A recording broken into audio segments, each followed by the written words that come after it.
এক একটা সিট অনেক গুরুত্বপূর্ণ, মনে রাখবেন। 100 দিনের কাজের টাকা আমরা দিয়েছি। দিয়েছি কি দিইনি?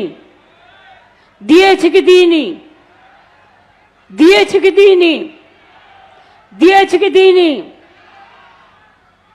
আবাস যোজনায় 11 লক্ষ গরিব মানুষের বাড়ির লিস্ট দিলাম, একটার বিরুদ্ধেও কোনো কমপ্লেন পাইনি। তা সত্ত্বেও বলল দেঙ্গে দেঙ্গে দেঙ্গে দেঙ্গে বলতে বলতে ইলেকশন পার হয়ে গেল। বুঝুন, এখন বলছে বিজেপি কল সেন্টার থেকে ফোন করছি, তোমরা আবার নতুন করে নাম লেখাও। কোনো নাম লেখার দরকার নেই, নামের লিস্ট আমাদের কাছে আছে। ডিসেম্বর মাসে আপনারা প্রথম কিস্তি পাবেন, এই 11 লক্ষ টাকার বাড়ির যাদের আছে। আর দ্বিতীয় কিস্তি কাজ হয়ে গেলেই 3-4 মাস বাদে আবার পেয়ে যাবেন। 100 দিনের কাজ আমরা ভিক্ষে চাইব না। আমরা ইতিমধ্যেই কর্মশ্রী প্রকল্প চালু করে দিয়েছি। আগে যেটা 100 দিনের কাজ বলতো, এখন এটাকে আমরা কর্মশ্রী বলছি। 50 দিনের গ্যারেন্টি কাজ আপনারা পাবেন, জব কার্ড হোল্ডাররা। আর 50 দিনের জায়গায় যদি কেউ 60 দিন করেন সেটাও পাবেন।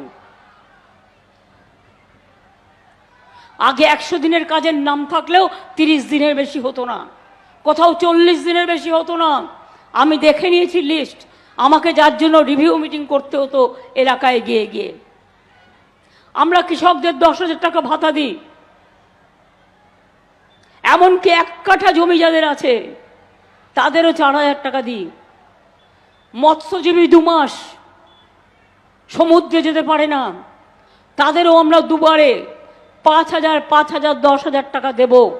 তার কারণ তাদের ইনকামটা থাকে না। লক্ষ্মীর ভাণ্ডার আগে যারা 500 টাকা পেতেন, এখন তারা 1000 টাকা পাচ্ছেন।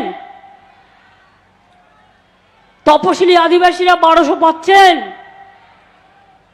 বিজেপির নেতারা কদিন আগে বলেছে লক্ষ্মীর ভাণ্ডার 3 মাস বাদে বন্ধ করে দেব। আমি ওদের বলি, তোদের আমি আগে বন্ধ করব, তারপরে লক্ষ্মীর ভাণ্ডারের কথা চিন্তা করিস। লক্ষ্মীর ভাণ্ডার চলছে, চলবে। আর যাদের 60 বছর বয়স হয়ে যাবে সারা জীবন পাবেন, লক্ষ্মীর ভাতা বন্ধ হবে না।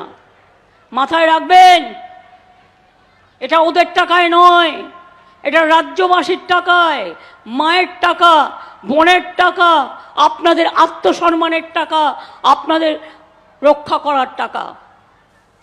আপনারা চান লক্ষ্মীর ভাণ্ডার চলুক, তাহলে বিজেপি ভাণ্ডারটাকে উপড়ে দিন,